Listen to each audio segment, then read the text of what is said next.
ಯಾವ ಶಿವಭಕ್ತರು ಶಿವ ಪೂಜೆ ಮಾಡುವಾಗ ಆ ವ್ರತವ ಕೆಡಿಸಿದರು ನಾನು, ನಿಮ್ಮಡಿಗೆ ಅಪರಾಧವೇ ಕೈದೆಗೆ. ನೀರು ಹಾಕ್ತಾ ಇದ್ದಾನೆ. ರಾವಣ ಅದೇ ಸಮಯಕ್ಕೆ ತಾಯಿಯ ಸನ್ನಿಧಾನಕ್ಕೆ ಬಂದ. ತಾಯಿಯ ಪಾದಕ್ಕೆ ನಮಸ್ಕಾರ ಮಾಡಿ ನೋಡ್ತಾನೆ, ಅಮ್ಮನ ಕಣ್ಣಲ್ಲಿ ಕಣ್ಣೀರು. ರಾವಣ ಕೇಳ್ದಮ್ಮ, ನಿನ್ನ ಕಣ್ಣಲ್ಲಿ ಏನಮ್ಮ ಹೇಳು, ಯಾರು ನಿನ್ನ ಮನವನ್ನು ನೋಯಿಸಿದವರು? ತಾಯಿ ಹೇಳ್ತಾಳೆ, ಮಗನೇ ರಾವಣ ಶಿವ ಪೂಜೆ ಮಾಡುವಾಗ ಮರಣದ ಲಿಂಗವನ್ನು ಕೊಚ್ಚಿಕೊಂಡು ಹೋಗುವುದು ಸಮುದ್ರದಾಗೆ. ರಾವಣ ಹೇಳ್ತಾನೆ, ಅಮ್ಮ ಚಿಂತೆ ಮಾಡಬೇಡ, ನಾನು ಮಹತ್ತರವಾದ ಶಿವಲಿಂಗವನ್ನು ನಿನ್ನ ಪೂಜೆಗೆ ತಂದುಕೊಡ್ತೇನೆ. ಯಾವ ಶಿವಲಿಂಗವನ್ನು ತಂದುಕೊಡ್ತೀಯೋ? ರಾವಣನ ಮಹದಾಸೆ ನೋಡಿ ರಾವಣ ಹೇಳ್ತಾ ಇದ್ದಾನೆ, ಕೈಲಾಸಕ್ಕೆ ತೆರಳುತ್ತೆ, ಕೈಲಾಸಕ್ಕೆ ತೆರಳುತ್ತೆ, ಶೈಲಾತ್ಮಜಯ ರಸನ ಅಂಧಿಯುಗ ಭಜಿಸಿ ಮೇಲಹ ವರಗಳನ್ನು ಹೊಂದುತ್ತೆ, ಭೂಲೋಕಕ್ಕೆ ತರುವೆನು ಶಿವನಾತ್ಮಲಿಂಗವ, ಶಿವನಾತ್ಮಲಿಂಗವ ಹರಸಂವಾದ ಮಾದ.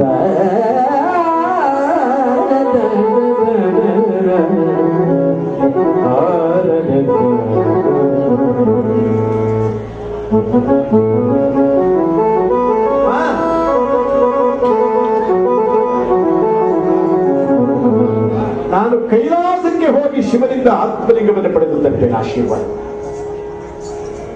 ತಾಯಿ ಬಹಳ ಸಂತೋಷ ಆಗೋಯ್ತು. ಇಂಥ ಮಕ್ಕಳಿರ್ಬೇಕು. ಅನೇಕರು ಕಣ್ಣಲ್ಲಿ ನೀರು ತರಿಸ್ಬಿಡ್ತಾರೆ ತಾಯಿ ತಂದೆ ಕಣ್ಣಲ್ಲಿ. ಇತ್ತೀಚೆಗೆ ಶ್ರೀಮಂತನಾದ ಮಗ ತಂದೆಗೆ ಕೇಳ್ದ, ಅಪ್ಪ ನೀನು ಸತ್ತ ಮೇಲೆ ಸಮಾಧಿ ಕಟ್ಟಿಸ್ತೀನಿ, ಆ ಸಮಾಧಿಗೆ ಗ್ರಾನೈಟ್ ಹಾಕಿಸ್ಲೋ ಮಾರ್ಬಲ್ ಹಾಕಿಸ್ಲೋ? ತಂದೆ ಕಣ್ಣಲ್ಲಿ ನೀರು ಬಂದ್ಬಿಡ್ತು.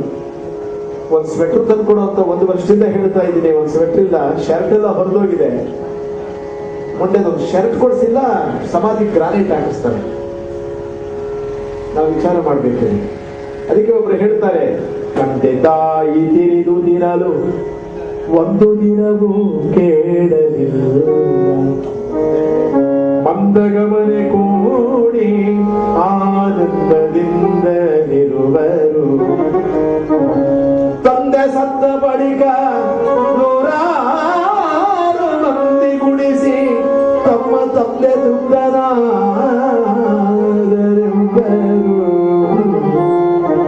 ಮಂದಬದಿಯ ಜನ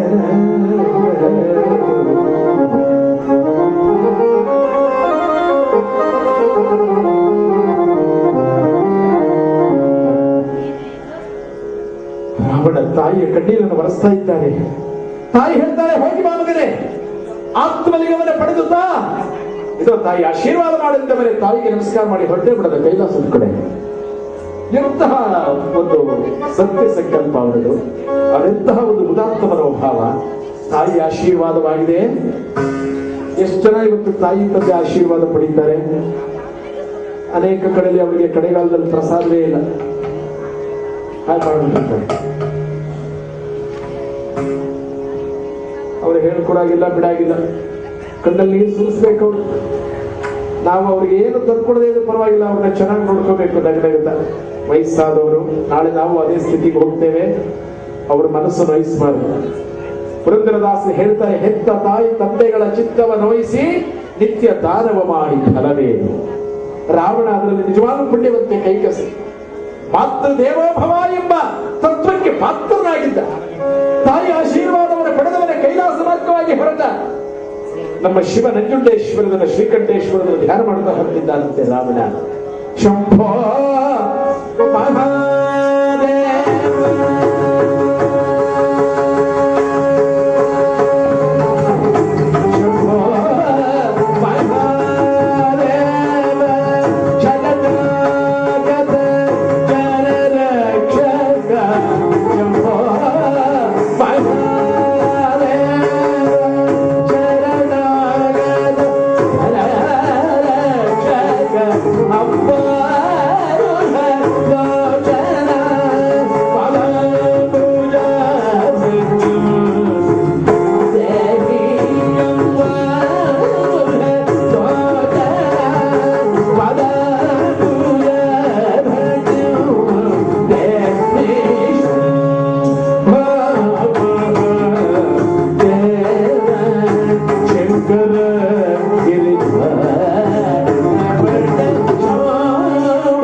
ಎದುರಿಗೆ ಬರ್ತಾ ಇದ್ದಾರೆ ಯಾರದ್ರು? ನಾರದರು. ನಾರಾಯಣ ನಾರಾಯಣ ಅಂತ ಬಂದರು ನಾರದರು. ಅವ್ರಿಗೆ ಗೊತ್ತಿವ್ರು ಯಾಕೆ ಹೋಗ್ತಾ ಇದ್ದಾನೆ ಅಂತ. ಆತ್ಮಲಿಂಗ ತರ್ಕ ಒಳ್ಳೇದಾಗ ನಾರದ್ರೆ ನೀವು ಭಗವದ್ ಭಕ್ತರು ಒಂದು ಉಪದೇಶ ಮಾಡಿ ಶುಭ ವಸ್ತು ಒಂದು ನಾರದು. ನಾವು ಗುರು ಹಿರಿಯರ ಆಶೀರ್ವಾದ ಇರಬೇಕು ಸ್ವಾಮಿ. ಇಂಥ ಮಹಾನುಭಾವರು ನಮ್ಮ ಸ್ವಾಮೀಜಿಗಳು ಸಮಸ್ತ, ಯಾಕಂದ್ರೆ ಅವರು ಭಗವಂತನಿಗೆ ಸಮಾನರಾಗಿರ್ತಾರೆ. ಅವರು ಧರ್ಮೋಪದೇಶವನ್ನು ಮಾಡತಕ್ಕಂತಹ ಗುರುಗಳಾಗಿರ್ತಾರೆ. ಅವರು ಅಂಥವ್ರ ಆಶೀರ್ವಾದಕ್ಕೆ ನಾವು ಪಾತ್ರ ಆಗ್ಬಿಟ್ರೆ ನಮ್ಮ ಜೀವನ ಉಜ್ಜೀವನ ಆಗೋಗುತ್ತೆ. ಬರೀ ಜೀವನ ಆದ್ರೆ ಆಹಾರ ನಿದ್ರಾ ಭಯಮೈಥುನಂಚ ಸಾಮಾನ್ಯಮೇತ ಪಶುಭಿರ್ ನರಾಣ. ಶಂಕರಾಚಾರ್ಯರು ಹೇಳ್ತಾರೆ, ಧರ್ಮೋ ಹಿ ತೇಷಾಂ ಅಧಿಕೋ ವಿಶೇಷೋ ಧರ್ಮೇಣ ಹೀನಾಃ ಪಶುಭಿಃ ಸಮಾನಾಃ. ಗುರುಗಳ ಆಶೀರ್ವಾದ ಇರಬೇಕು. ರಾಮಕೃಷ್ಣ ಪರಮಹಂಸರ ಹತ್ರ ಗುರುಗಳ ಹತ್ರ ಯಾರೋ ಒಬ್ರು ಕರ್ಕೊಂಡ್ಬಂದ್ರು. ತಾಯಿ, ಸ್ವಾಮಿ ವಿಪರೀತ ಸಿಹಿ ತಿಂತಾನೆ, ಬೆಲ್ಲ ತಿಂತಾನೆ. ಅವರಂದ್ರು ನಾಳೆ ಕರ್ಕೊಂಬರಮ್ಮ. ಪುನಃ ನಾಳೆ ಕರ್ಕೊಂಡ್ಬಂದ್ರು. ಈಗ ಒಂದು ವಾರ ಬರಕ್ಕೆ ಹೇಳಿ ಆಮೇಲೆ ಹೇಳಿದ್ರು, ಮಗು ಬೆಲ್ಲ ತಿನ್ನಬಾರದು. ತಾಯಿ ಎಂದು ಅವತ್ತೇ ಈ ವಿಚಾರ ಹೇಳ್ಬೋದಾಯ್ತಲ್ಲ, ಒಂದು ವಾರ ಯಾಕೆ ಕಲಿಸಿದ್ರು ಇವರು? ಗುರುಗಳು ಹೇಳ್ತಾರೆ, ಮಹಾರಾಜರು ರಾಮಕೃಷ್ಣ ಪರಮಹಂಸರು, ಅಮ್ಮ ಅವ್ರಿಗೆ ಹೇಳಕ್ ನನಗೆ ಅಧಿಕಾರ ಇರಲಿಲ್ಲ, ಯಾಕಂದ್ರೆ ನಾನೇ ಬೆಲ್ಲ ತಿಂತಾ ಇದ್ದೆ. ನಾನು ಬೆಲ್ಲ ತಿನ್ನುವಾಗ ನನಗೆ ಉಪದೇಶ ಮಾಡಕ್ ಅಧಿಕಾರ ಇದೆಯಾ? ನಾನು ಒಂದು ವಾರದಿಂದ ಸಾಧನೆ ಮಾಡಿ ಸೀಂದ್ರೆ ಬಲಾಸೆ ನನಗೆ ಬಿಟ್ಟುಬಿಟ್ಟೆ. ಈಗ ನಾನು ಹೇಳ್ತೀನಿ, ಅದು ಫಲಿಸುತ್ತೆ. ಎಲ್ಲವನ್ನ ತ್ಯಾಗ ಮಾಡಿರ್ತಕ್ಕಂಥ ಗುರುಗಳು ನೋಡಿ, ಅವರೊಂದು ಸನ್ನೆಯಲ್ಲಿ ಸೂಚನೆ ಕೊಟ್ಬಿಡ್ತಾರೆ ಗುರುಗಳು. ಅದ್ ನಾವು ಅರ್ಥ ಮಾಡ್ಕೊಳ್ಳೋದು ನಮಗೆ ಬಿಟ್ಟಿದ್ದು ಅಷ್ಟೇ. ಯಾರು ಈ ತರ ಸ್ವಾಮೀಜಿಗಳು ಉಪನ್ಯಾಸಕ್ಕೆ ಬರ್ತಾ ಇದ್ರು, ಎಲ್ಲ ಜನ ಇದೇ ತರ. ಒಬ್ಬ ಅಂತೂ ತಪ್ತಾ ಇರಲಿಲ್ಲ, ಮೊದಲನೇ ಚೇರ ಒಂದೇ ಬಂದು ಕೂತ್ಕೊಂಡು ಕೇಳೋದು. ಈಗ ಒಂದು ವಾರದಿಂದ ಅವನು ಬರ್ತಾನೆ ಇಲ್ಲ. ಸ್ವಾಮೀಜಿ ಅಂದ್ಕೊಂಡ್ರು, ಯಾಕೆ ಇವನು ಬರ್ತಾ ಇಲ್ವಲ್ಲ ಉಪನ್ಯಾಸಕ್ಕೆ? ಒಂದ್ ದಿವಸ ಸ್ವಾಮೀಜಿ ಬೆಳಗ್ಗೆ ಸೀದಾ ಅವನ ಮನೆಗೆ ಬಂದ್ರು. ಅವನು ಚಳಿಗಾಲ ಒಲೆಗೆ ಸೌದೆ ಹಾಕಿ ಕೂತಿದ್ದ, ಬೆಂಕಿ ಕಾಯಿಸ್ಕೊಂಡು. ಸ್ವಾಮೀಜಿ ಬಂದು ಕೂತ್ಕೊಂಡ್ರು. ಅರ್ಧ ಗಂಟೆ ಏನು ಮಾತಾಡ್ಲಿಲ್ಲ ಸ್ವಾಮೀಜಿ. ಅವನು ನಮಸ್ಕಾರ ಮಾಡಿ ಕೂತಿದ್ದ ಒಲೆಗೆ ಇದನ್ನ ಹಾಕೊಂಡು. ಸ್ವಾಮೀಜಿ ಏನು ಮಾತಾಡ್ಲಿಲ್ಲ, ಮೌನೋಪದೇಶ. ಏನ್ ಹೇಳುದು, ಏನ್ ಮಾಡಿದ್ರು ಸ್ವಾಮೀಜಿ? ಆ ಒಲೆಯಲ್ಲಿ ಒಂದೇ ಒಂದು ಸೌದೆ ತುಂಡು ತಗೊಂಡು ಆಚೆ ಕಡೆ ಇಟ್ಬಿಟ್ಟು ಸೀದಾ ಬಂದ್ಬಿಟ್ರು ಸ್ವಾಮೀಜಿ. ಮಾರನೇ ದಿವಸದಿಂದ ಅವನು ಒಂದ್ ದಿವಸ ಬಿಡದಲ್ಲೇ ಪ್ರವಚನಕ್ಕೆ ಬರಕ್ ಶುರು ಮಾಡಿದ. ಏನಿದ್ರ ಅರ್ಥ? ಅವನು ಅರ್ಥ ಮಾಡ್ಕೊಂಡ್ಬಿಟ್ಟ.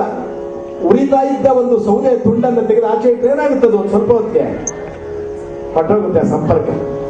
ಆ ಉರಿ ಜೊತೆ ಇದ್ರೆ ಅದು ಕೂಡ ಸತ್ಸಂಗ ಜೊತೆ ಸೇರ್ಕೊಂಡು ಅದು ರೀತಿಯ ಜನ್ಮ ಸಾರ್ಥಕ ಮಾಡಿಕೊಳ್ಳುತ್ತೆ. ಹಾಗೆ ಶಂಕರಾಚಾರ್ಯರು ಹೇಳ್ತಾರಲ್ಲ, ಸತ್ಸಂಗತ್ವೇ ನಿಸ್ಸಂಗತ್ವಂ, ನಿಸ್ಸಂಗತ್ವೇ ನಿರ್ಮೋಹತ್ವಂ, ನಿರ್ಮೋಹತ್ವೇ ನಿಶ್ಚಲ ತತ್ವಂ, ನಿಶ್ಚಲ ತತ್ವೇ ಜೀವನ್ ಮುಕ್ತಿ. ಅದಕ್ಕೆ ಇದಕ್ಕೆಲ್ಲ ಏನ್ ಹೇಳ್ತಾರೆ ಅಂದ್ರೆ ಮೌನ ಉಪದೇಶ, ಬಾಡಿ ಲ್ಯಾಂಗ್ವೇಜ್ ಅಂತಾರೆ ಇಂಗ್ಲಿಷ್ ಅಲ್ಲಿ. ಯಾರು ಮೈಸೂರಿಗೆ ಬಂದಿದ್ದಂತೆ, ಬಾಡಿ ಲ್ಯಾಂಗ್ವೇಜ್ ಅಲ್ಲಿ ಎಲ್ಲರೂ ಏನಿದ್ರು ಕೆಟ್ಟದ್ದೆಲ್ಲ ನಾನು ಪರಿಹಾರ ಮಾಡ್ಕೊತೀನಿ. ಅವನೇನಿಲ್ಲ ಮಾತಾಡ್ತಿರಲಿಲ್ಲ, ಬಾಡಿ ಲ್ಯಾಂಗ್ವೇಜ್.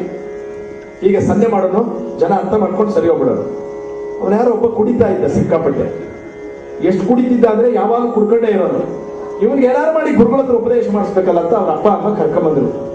ಗುರುಗಳೇ ವಿಪರೀತ ಕುಡಿತಾನೆ, ಗುರುಗಳೇ ಆಶೀರ್ವಾದ ಮಾಡಿ. ಗುರುಗಳು ಅವನ ಕಡೆ ನೋಡ್ಕೊಂಡು ಬಾಡಿ ಲ್ಯಾಂಗ್ವೇಜ್ ಶುರು ಮಾಡಿದ್ರು.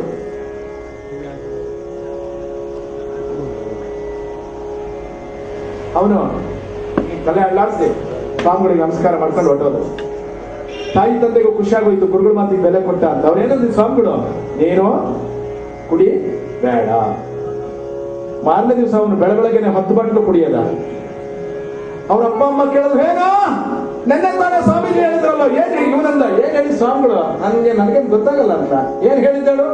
ಇವನಂತಾನೆ, ಸ್ವಾಮೀಜಿ ಹೇಳಿದ್ದು ನೀನು ಕುಡಿಯೋದು ಬಿಡಬೇಡ. ನೋಡಿ, ಅವನ ಹಾಕಿಲ್ಲ ಅಂತ ಮಾಡ್ಕೊಂಡ. ಅವನು ಎಷ್ಟು ಕಷ್ಟ ಸಮಯ ಇದು. ಆದ್ರೆ ನಿಜವಾಗ್ಲೂ ಅದಕ್ಕೆ ನಾವು ಅರ್ಥ ಮಾಡ್ಕೊಳ್ಳೋದಕ್ಕೆ ಸಂಸ್ಕಾರ ಅಂತ ಹೇಳ್ತೇವೆ. ಒಂದೊಂದು ನುಡಿಮುತ್ತನ್ನು ನಾವು ಅರ್ಥ ಮಾಡ್ಕೊಂಡ್ಬಿಟ್ರೆ ಈ ಜೀವನ ಸಾರ್ಥಕ ಆಗೋಗುತ್ತೆ ಸ್ವಾಮಿ. ಒಂದೇ ಒಂದು ನುಡಿಮುತ್ತು ಸಾಕು. ಈ ಜೀವನ ನಿಜವಾಗ್ಲೂ ದುರ್ಲಭಂ ಮಾನುಷಂ ಜನ್ಮ ತದಪ್ಯ ಧ್ರುವಮರ್ಥನಂ ಕೌಮಾರ ಆಚರಣೆ ಪ್ರಾಜ್ಞೋ ಧರ್ಮಾನ್ ಭಾಗವತಾನಿಹ ಅಂತ ಭಾಗವತ ಹೇಳಿದೆ. ಈ ಮಾನವ ಜನ್ಮ ಬಹಳ ದುರ್ಲಭ. ಇದನ್ನು ನಾವು ಸಾರ್ಥಕ ಮಾಡ್ಕೋಬೇಕು ಅಂತಂದ್ರೆ ಕಲಿಯುಗದಲ್ಲಿ ಭಗವತ್ ಸೇವೆ ಒಂದೇ ಸ್ವಾಮಿ. ಅದರೊಳಗಾಗೂ ಯಾರು ಗಣಪತಿ ಪಾದ ಹಿಡ್ಕೊಂಡ್ಬಿಡ್ತಿರೋ ಅವನು ನಿಜವಾಗ್ಲೂ ಮಹಾನುಭಾವ. ನೀವೇನ್ ಕೇಳ್ತೀರಿ ಎಲ್ಲವನ್ನೂ ಕೊಟ್ಬಿಡ್ತಾನೆ ಅವನು ಗಣಪತಿ. ತಡ ಮಾಡೋದೇ ಇಲ್ಲ. ಅವನಿಗೆ ಮೋದಕ ಆದ್ರೆ ಇಷ್ಟ, ಕಡುಬು. ಯಾಕೆ ಇಷ್ಟ ಕಡುಬು ಅವನಿಗೆ? ಕಡುಬನ್ನ ಸಾಮಾನ್ಯವಾಗಿ ನಾವು ಬೆಲ್ಲ ಎಳ್ಳು ಎಲ್ಲ ಹಾಕಿ ತಯಾರು ಮಾಡ್ತೇವೆ. ಬೆಲ್ಲ ಉಷ್ಣಕಾರಕ, ಅದು ವಾತಾಪಿತ್ತವನ್ನು ದೂರ ಮಾಡುತ್ತೆ. ಎಣ್ಣೆ ಮಾಡುತ್ತೆ, ನಮ್ಮ ಒಂದು ರಕ್ತ ಪರಿಚಲನೆ, ರಕ್ತ ಸಂಚಾರವನ್ನು ಚುರುಕುಗೊಳಿಸಿ ನಮಗೆ ದೃಷ್ಟಿ ಚೆನ್ನಾಗಿ ಉಂಟು ಮಾಡುತ್ತೆ ಎಳ್ಳು. ಮೇಲಾಗಿ ಆ ಮೋದಕ ಆವಿಯಿಂದ ಮಾಡಿ ಆವಿಯಿಂದ ಬೆಂದಿರುತ್ತಲ್ಲ, ಬೇಗ ಜೀರ್ಣವಾಗುತ್ತೆ. ಅದಕ್ಕೆ ಗಣಪತಿಗೆ ಮೋದಕ ಅಂದ್ರೆ ಇಷ್ಟ. ಆನೆ ತಲೆ ಯಾಕೆ ನಮ್ಮ ಗಣೇಶನಿಗೆ? ಗಜಾಸುರ ಅಂತ ಒಬ್ಬ ಶಿವಭಕ್ತ ಇದ್ದ, ಗಜಾಸುರ. ಆ ಗಜಾಸುರ ಕೇಳ್ಕೊಂಡ, ಶಿವನೇ ನನಗೊಂದೇ ಒಂದು ವರ ಕೊಟ್ಬಿಡು. ಏನು ವರ? ನಾನು ಸತ್ತ ಮೇಲೂ ಜನ ನನ್ನ ತಲೆಯನ್ನೇ ಕೊಂಡಾಡಬೇಕು. ಶಿವ ನೋಡಿ ಎಂತ ಕರುಣಾಶಾಲಿ, ಎದುರುಕಂಡ್ರ, ಹೌದು ನಿನ್ ತಲೆಯನ್ನು ನಮ್ಮ ಮಹಾನುಭಾವ ನಮ್ಮ ಪುತ್ರ ಗಣೇಶ ಇಡ್ತೀನಿ ಅಂತೇಳಿ ಗಣಪತಿಗೆ ಆನೆ ತಲೆ ಬಂದಿತ್ತು. ಅದಕ್ಕೆ ಗಣಪತಿಗೆ ಮೊದಲೊಳಾದನು ವಕ್ರತುಂಡ ಅವತಾರ, ಮೂಲದ ಕರಿಮಗ ಬಳಿಕ ಕರಿಮಗನಾದ, ಮೂರನ ಹೃದಯದಲ್ಲಿ ತಪ್ಪಾರ್ದ ಗಜವದನ ಕೆವನು ಕೇಳು.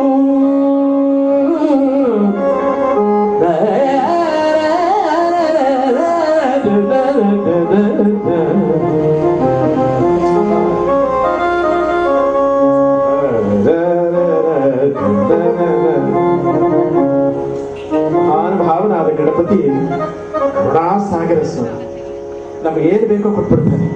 ಅವನ ಕಿವಿ ಆಗಿದೆ, ಮರದ ಗರದ ಕಿವಿ. ಕಣ್ಣೋಡಿ ಎಷ್ಟು ಸಣ್ಣ ನಮ್ಮ ಗಣಪತಿ ಕಿವಿ ಆಗಿದೆ, ಮರದಾಗಲ್ಲ. ಅಂದ್ರೆ ಕಿವಿ ದೊಡ್ಡದಾಗಿದೆ, ನಾವು ಚೆನ್ನಾಗಿ ಕೇಳಿಸ್ಕೋಬಹುದು ಅಂತ. ದೇವರು ನಮ್ಗೆ ಎರಡೆರಡು ಕಿವಿ ಕೊಟ್ಟಿದ್ದಾರೆ, ಬಾಯಿ ಒಂದೇ ಕೊಟ್ಟಿರೋದು. ಕೆಲವರು ಒಂದೇ ಬಾಯಿ ಕೊಟ್ಟರು ಮಾತು ಜೋರು ಮಾಡ್ತಾರೆ, ಎರಡು ಕಿವಿ ಕೊಟ್ಟರು ಕೇಳಿಸ್ಕೊಳ್ಳೋದು ಸರ್ ಕಡಿಮೆ. ದೇವರಾಣೆಗೂ ಹೇಳ್ತೀನಿ, ಅವ್ನ ಸನ್ನಿಧಾನದಲ್ಲಿ ನನಗೆ ತುಂಬಾ ಸಂತೋಷ. ನೀವೆಲ್ಲ ಇಷ್ಟು ಚೆನ್ನಾಗಿ ಕಥೆ ಕೇಳ್ತಾ ಇದ್ದೀರಲ್ಲ, ಸತ್ಯವಾದ ನನಗೆ ಭಯ ಆಗಿತ್ತು. ನಾನು ಸುಮಾರು ಒಂದು ಗಂಟೆಯಲ್ಲಿ ಕಥೆ ಮುಗಿಸ್ಕೊಳ್ಳೋಣ ಅಂತ ಸಂಕಲ್ಪ ಮಾಡಿ ಈ ವೇದಿಕೆಯಲ್ಲಿ ನಿಂತಿದ್ದೀನಿ. ನಾನು ನೋಡಿ, ಕೇಳೋದು ತುಂಬಾ ಬಹಳ ಪುಣ್ಯ ಸ್ವಾಮಿ. ಕೇಳಲಿಲ್ಲ ಅಂದ್ರೆ ಮುಂದಿನ ಜನ್ಮಕ್ಕೆ ಅವ್ನು ಇದೇ ಇಲ್ದಾಗ ಮಾಡ್ಬಿಟ್ರೆ ಏನ್ ಮಾಡೋದು ನಾವು? ಅವ್ರ್ಯಾರೋ ಇಬ್ರಿಗೂ ಇರ್ಲಿಲ್ಲ, ಇವ್ರಿಗೂ ಇರ್ಲಿಲ್ಲ, ಅವನಿಗೂ ಇರ್ಲಿಲ್ಲ. ಅವನು ಕೇಳ್ದ, ದೇವಸ್ಥಾನಕ್ಕೆ ಹೋಗಿದ್ರ? ಅವನಿಗೆ ಕೇಳಿಸ್ಲಿಲ್ಲ. ಅವನಂದ, ಇಲ್ಲ ದೇವಸ್ಥಾನಕ್ಕೆ ಹೋಗಿದ್ದೆ. ಅವನು ಹೇಳಿದ ಇವನಿಗೆ ಕೇಳಿಸ್ಲಿಲ್ಲ. ಇವನಂದ, ಹೌದಾ, ನಾನೆಲ್ಲೋ ದೇವಸ್ಥಾನಕ್ಕೆ ಹೋಗಿದ್ರಿ ಇಟ್ಕೊಂಡಿದ್ದೆ ಅಂತ. ಎಷ್ಟು ಕಷ್ಟ ಆಗುತ್ತೆ ಸ್ವಾಮಿ. ನಾವು ಅದಕ್ಕೆ ಸ್ವಾಮಿ ಇದೆಲ್ಲ ಸಾತ್ವಿಕವಾಗಬೇಕು. ಪರಮಾತ್ಮನಿಗೆ ಯಾಕೆ 10 ದಿವಸ ಇಟ್ಕೊತಾರೆ ಗಣಪತಿಯನ್ನು, 11ನೇ ದಿವಸ ಬಿಡ್ತಾರೆ ಗಣಪತಿಯನ್ನು ಅನೇಕ ಕಡೆ. ಸಾಮಾನ್ಯವಾಗಿ ನಾವು ಮೊದಲನೇ ದಿವಸನೇ ಇಟ್ಟು ಪೂಜೆ ಮಾಡಿ ಬಿಟ್ಬಿಡ್ತೀವಿ. ಅನೇಕ ಕಡೆಗಳಲ್ಲಿ ಅನಂತರ ವ್ರತ ಬರುತ್ತೆ, ಅನಂತ ಪದ್ಮನಾಭ ವ್ರತ 11ನೇ ದಿವಸಕ್ಕೆ. ಭಾದ್ರಪದ ಶುದ್ಧ ಚೌತಿ ಆದ್ಮೇಲೆ ಚತುರ್ದಶಿಗೆ 11 ದಿವಸಕ್ಕೆ ಬಿಡ್ತಾರೆ ಗಣಪತಿಯನ್ನ. ಯಾಕೆ ಬಿಡ್ತಾರೆ ಅಂದ್ರೆ, ಇಂದ್ರಿಯಗಳು 10, ಕರ್ಮೇಂದ್ರಿಯಗಳು 5, ಜ್ಞಾನೇಂದ್ರಿಯಗಳು 5. ಈ 10 ಇಂದ್ರಿಯಗಳನ್ನು ನಾವು ಒಂದೊಂದು ದಿವಸಕ್ಕೆ ಒಂದೊಂದು ಇಂದ್ರಿಯವನ್ನು ವಶ ಮಾಡ್ಕೋಬೇಕಂತ. 10ನೇ ದಿವಸಕ್ಕೆ 10 ಇಂದ್ರಿಯನ್ನು ವಶ ಮಾಡಿಕೊಂಡು 11ನೇ ದಿವಸಕ್ಕೆ ಗಣಪತಿ ನಾನಿನ ದಾಸ ಅಂತೇಳಿ ಗಣಪತಿಯನ್ನು ವಿಸರ್ಜನೆ ಮಾಡ್ಬೇಕಂತ. ನಾವು ಹಾಗೆಲ್ಲ ಮಾಡೋದು ಕಡಿಮೆ. ನಾವು ಸುಮ್ಮನೆ ಕೆಲವೆಲ್ಲ ಎಷ್ಟು ಪ್ರತಿಯೊಂದಕ್ಕೂ ಅರ್ಥ ಇದೆ ಸ್ವಾಮಿ. ನಮ್ಮ ಸಂಸ್ಕೃತಿ ಯಾವುದು ಅರ್ಥ ಇಲ್ಲದೆ ಯಾವುದನ್ನು ಮಾಡಿಲ್ಲ, ಎಲ್ಲದಕ್ಕೂ ಅರ್ಥ ಇದೆ. ನಾವು ಅದನ್ನು ತಿಳ್ಕೊಂಡು ಮಾಡಿದಾಗ ಆ ಆಚಾರಕ್ಕೊಂದು ಅರ್ಥ ಇರುತ್ತೆ ಅಂತ ಶಾಸ್ತ್ರ ಹೇಳುವಾಗ, ಇಲ್ಲಿ ಮಹಾನುಭಾವನಾದ ರಾವಣ ಕೈಲಾಸ ಪರ್ವತದ ಬಳಿ ಬಂದಿದ್ದಾನೆ. ನಾರದರು ವಿಚಾರ ಮಾಡಿದ್ರು, ಈ ರಾವಣನಿಗೆ ಮೊದಲೇ ಅಹಂಕಾರ ಇದೆ. ಆತ್ಮಲಿಂಗವೇನಾದರೂ ಲಂಕೆಗೆ ಹೋದರೆ ಇವನನ್ನು ಹಿಡಿಯೋಕ್ಕಾಗುತ್ತಾ ಅಂತ ನಾರದರು ಏನ್ ಮಾಡ್ತಾ ಇದ್ದಾರೆ, ರಾವಣನಿಗಿಂತ ಮುಂಚಿತವಾಗಿ ಕೈಲಾಸಕ್ಕೆ ಬಂದ್ಬಿಟ್ಟಿದ್ದಾರೆ. ಶಿವನನ್ನ ಕೊಂಡಾಡ್ತಾ ಇದ್ದಾರೆ. ಪರಮದಯಾಕರ ಮೃಗಧರ ಹರ ಗಂಗಾಧರ ಧರಣಿ, ಪರಮದಯಾಕರ ಮೃಗಧರ ಹರ ಗಂಗಾಧರ ಧರಣಿ, ಹರ ಭೂಷಣ ಆಗರಾಜ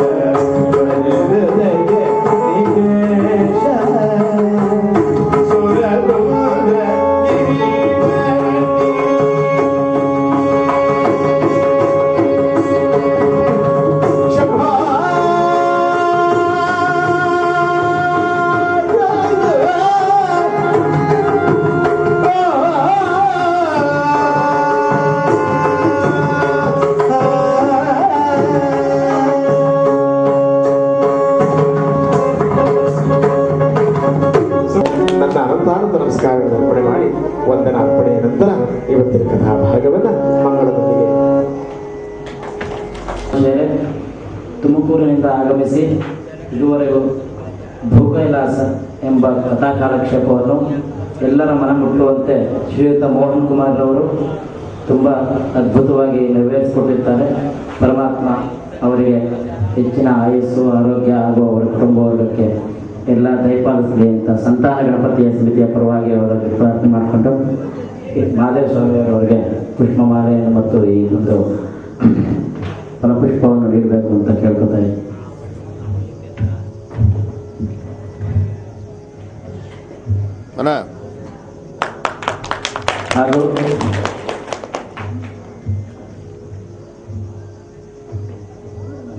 ಹಾಗೂ ಈ ಒಂದು ಹರಿಕಥಾ ಕಾರ್ಯಕ್ರಮಕ್ಕೆ ಹಾರ್ಮೋನಿಯಂ ಕ್ಯಾಸಿಯೋ ನುಡಿಸಿ ತುಂಬ ಮೆರಗು ನೀಡತಕ್ಕಂಥ ಮೈಸೂರಿನಿಂದ ಆಗಮಿಸಿ ತುಂಬ ಅದ್ಭುತವಾಗಿ ಈ ಒಂದು ಹಾರ್ಮೋನಿಯಂ ವಾದನವನ್ನು ನುಡಿಸಿರ್ತಕ್ಕಂಥ ಅಂಗಾರ ಶ್ರೀನಿವಾಸರವರಿಗೆ ಸಂತಾನ ಗಣಪತಿ ಸಮಿತಿಯ ಪರವಾಗಿ ಈ ಒಂದು ಪುಷ್ಪಮಾಲವನ್ನು ನೀಡಬೇಕಾಗಿತ್ತು.